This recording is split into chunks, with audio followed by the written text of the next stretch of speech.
Hey everybody, Al Puglisi Trains. I'm at the Baltimore and Ohio Ellicott City Railroad Station Museum. It's the oldest railroad station in the United States. It happens to be close to my house.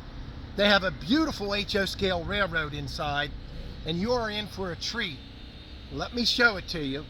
And if you're ever in Ellicott City, the Baltimore area, you need to come to Howard County and check out historic Ellicott City and check out this museum. It's free and it is awesome. Let's go look at the layout. This place is incredibly special, folks. The station is magnificent. There's a turntable excavation here. There's tremendous history at this place. It's an icon on the B&O. Google it, learn about it. I could do a 1-hour video just on the history of this. But the model railroad is in this annex building, and we're going to go check it out. Well, the model railroad is in the freight house, which is what I just showed you. And there's a lot of history in this structure as well. And again, I'm going to simply urge you, if you get a chance to visit this incredible place, to do so. Because Ellicott City and the B&O Museum here, not the Baltimore B&O Museum, but the Ellicott City Station B&O Museum, are worth seeing. And in close by Baltimore, well, the B&O Museum in Baltimore is simply spectacular. Let's go check out the trains.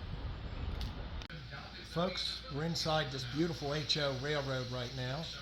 A lot of it is scratch built because the structures aren't commercially available. They're historic. And there's a movie presentation.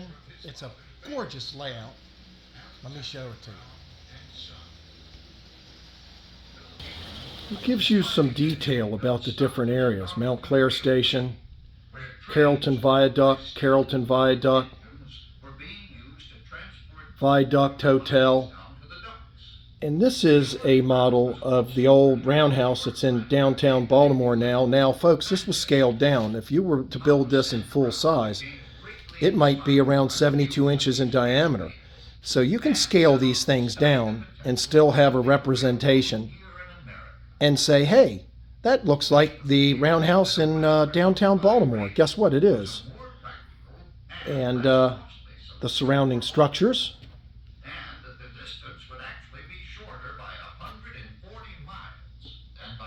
And the rolling stock is nice. And the details and the scenery is just very nice. Beautiful layout. And we're going to watch the video that you hear in the background as well. But for now, let me show you the layout. In February, they finalized their plans and issued a formal resolution proposing the construction. It starts down here in the Mount Clair Station area. On February 28, 1827, the Maryland General Assembly, meeting at the state capitol in Annapolis, granted a charter to the Baltimore and Ohio Railroad Company, just 9 days after the plans had first been submitted to the public. The initial plans called for a set of double tracks that would extend from Baltimore to Elkridge Landing and on to Ellicott's Mills, a distance of about 13 miles. The Ellicott family, who owned several properties between the river and what is now... Just very good detail on this layout. Just very well done. Land to be used, the deed stated, as a place of deposit for said company. And so Ellicott's Mills, Maryland would establish a place in history as the site of the first railroad terminus in America. In December 1829, officials and honored guests began to make a series Let's pan over to this area. Along the first completed section of track, a distance of 1.5 miles. From the beginning, the directors of the B&O had chosen horsepower as the most efficient method to transport passenger and freight cars along the rails.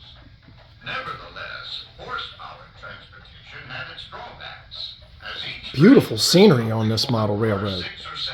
And it's way more detailed than I remember it. By May 1830, the railroad reached the end of the line at Ellicott's Mills, with 3 scheduled trips each day arriving from Baltimore.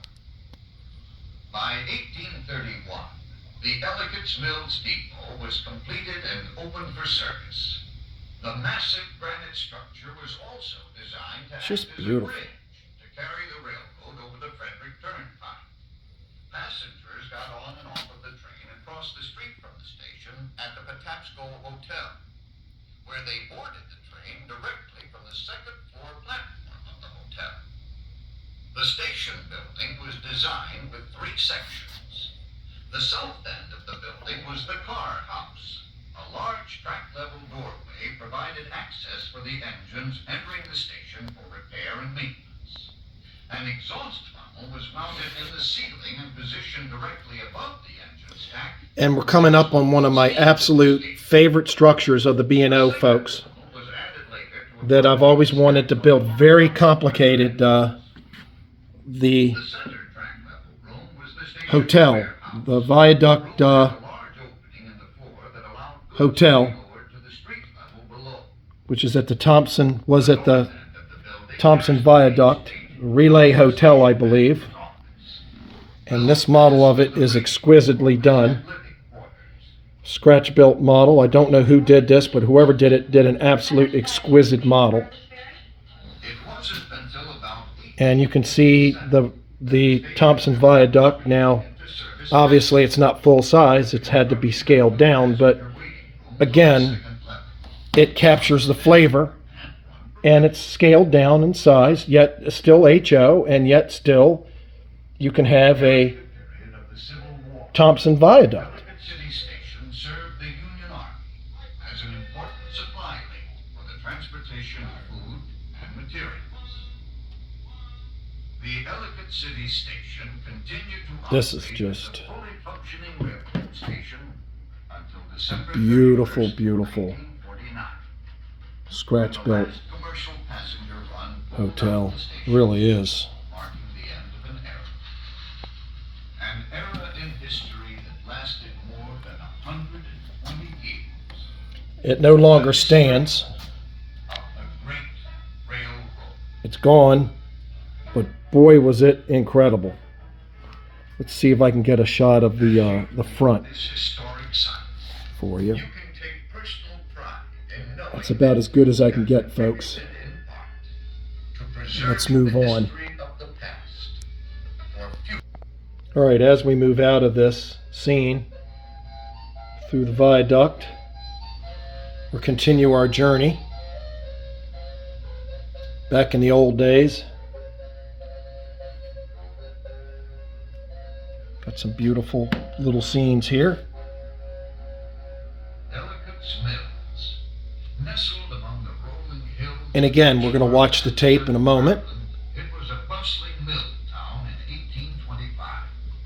Local farmers brought produce to town for milling and trade, and for transport to Baltimore by way of the Frederick Turnpike, the eastern extension of the National Road. A decade earlier, the first completed section of track, a distance of 1.5 miles. Well, folks, I'm going to end the video of this beautiful layout, and decided I better not show the film because it may be copyrighted, and that's a fascinating video or film that you can watch on the big screen here when you come to the museum. It's playing in the background, and it may be a copyrighted thing, so I don't want to cause any problems. So if you want to see it, come to the museum and take a seat and enjoy it with the family. Thanks for watching, and if you like what you see, hit the subscribe button. We desperately need subscribers. It helps the channel grow. If you want to make a small donation to help us, along the bottom edge of the video, there's something with a little heart in it with a dollar sign. It's you can hit that. It's a super thanks button, and a small donation to help the channel is always appreciated as well. Thanks so much for watching.